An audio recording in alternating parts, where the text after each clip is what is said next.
అందరికీ నమస్తే అండి. వైఎస్ వివేకానంద రెడ్డి గారి కేసు మీద ఆ కేసు ఒక కేస్ స్టడీ.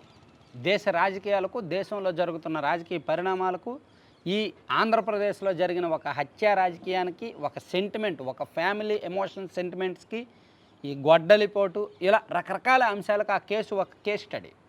సో ఆ కేసు మీద ఒక సినిమా వస్తుందని ఎవరైనా ఊహించారా? అసలు ఆ కేసు మీద సినిమా తీయడమే ఒక సాహసం. ఆ కేసు మీద, ఓవరాల్ ఇన్సిడెంట్ మీద సినిమా తీయాలనే ఆలోచన రావడమే ఒక సాహసం. దాని మీద సినిమా తీయడమే ఒక సాహసం. సో ఆ సాహసం చేశారు. ఎవరు చేశారు అనేది ఇంకా బయటకు రాలా. సైలెంట్గా వైలెంట్ స్టోరీ తీశారండి. చాలా సైలెంట్గా తీశారు. షూటింగ్ ఎప్పుడు ప్రారంభించారో, ఎప్పుడు కంప్లీట్ చేశారా అనేది తెలియదు, కానీ మార్చి 22వ తేదీన ఆ సినిమా రిలీజ్ అవ్వబోతోంది. ఎలాగా ఆ సినిమాకు థియేటర్లు ఇవ్వరు కాబట్టి వాళ్ళు కూడా ఫిక్స్ అయ్యారు. ఆ సినిమాకు థియేటర్లు ఇవ్వరు, ఉండవు.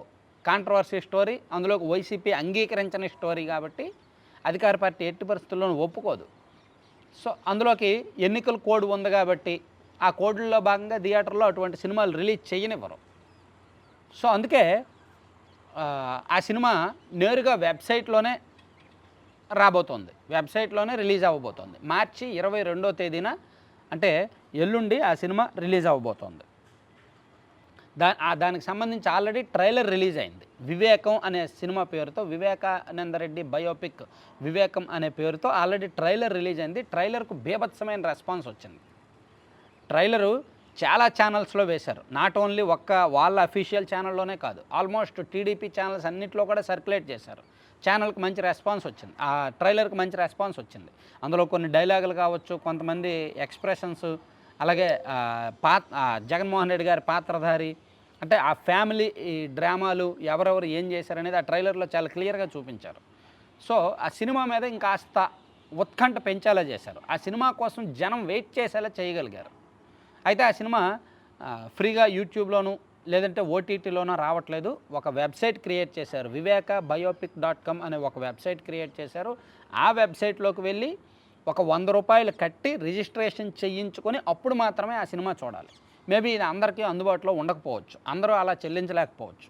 ఆ ఐడియాలజీ తెలిసిన వాళ్ళే చేయగలరు. సో అదే థియేటర్లో రిలీజ్ చేశారనుకోండి, ఎవరైనా ఈజీగా వెళ్ళి చూసేస్తారు. లేదు ఓటీటీలో ఉందనుకోండి, లేదా యూట్యూబ్లో ఉందనుకోండి, ఎవరైనా చూడగలరు. కానీ ఒక వెబ్సైట్లో పెట్టడం వలన, ఒక వెబ్సైట్లో పెట్టడం, ఆ వెబ్సైట్లో దానికి పేమెంట్ చేయడానికి ఆ గేట్వేలోకి వెళ్ళి డిజిటల్ పేమెంట్ చేయడము, ఇదంతా కూడా ఒక ప్రాసెస్.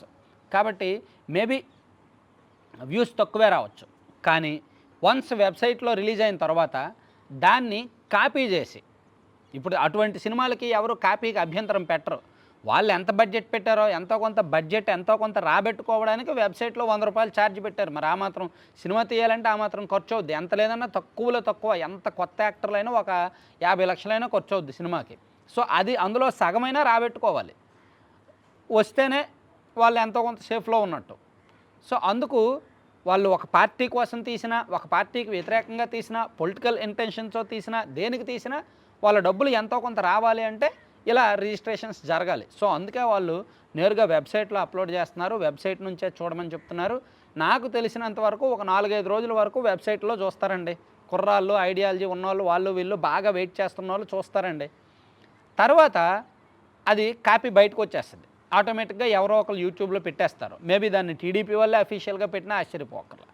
సో వాళ్ళు కూడా ముందు జాగ్రత్తగా చాలా పక్కా ప్రణాళికతో ప్రొడ్యూసర్ ఎవరు, డైరెక్టర్ ఎవరు అనేది ఎక్కడ రివీల్ చేయట్లా. ఎందుకంటే వాళ్ళ మీద బెదిరింపులు ఉంటాయి. ఆ బెదిరింపులను మళ్ళీ తట్టుకోలేరు. అందుకే చాలా జాగ్రత్తగా, చాలా చాకచక్యంగా ఈ కాంట్రవర్సల్ వైలెంట్ స్టోరీని, అధికార పార్టీ దుర్మార్గపు వైలెంట్ స్టోరీని చాలా సైలెంట్గా తీశారని చెప్పుకోవచ్చు. ఆ బయోపిక్ ట్రైలర్ రిలీజ్ అయ్యే వరకు ఎవరికీ తెలియదు ఆ కేసు మీద ఒక బయోపిక్ వస్తుంది అని, అంత క్లియర్గా చూపిస్తారు అని. సో అందుకే దానికోసం చాలామంది వెయిట్ చేస్తున్నారు. సో అది రిలీజ్ అయిన తర్వాత ఎలా ఉంది ఏంటనేది చూద్దాం. దాని రెస్పాన్స్ ఎలా వస్తుంది, ఎంతవరకు రియాలిటీ జోడించారనేది కూడా చూద్దాం, చెప్పుకుందాం. Thank you.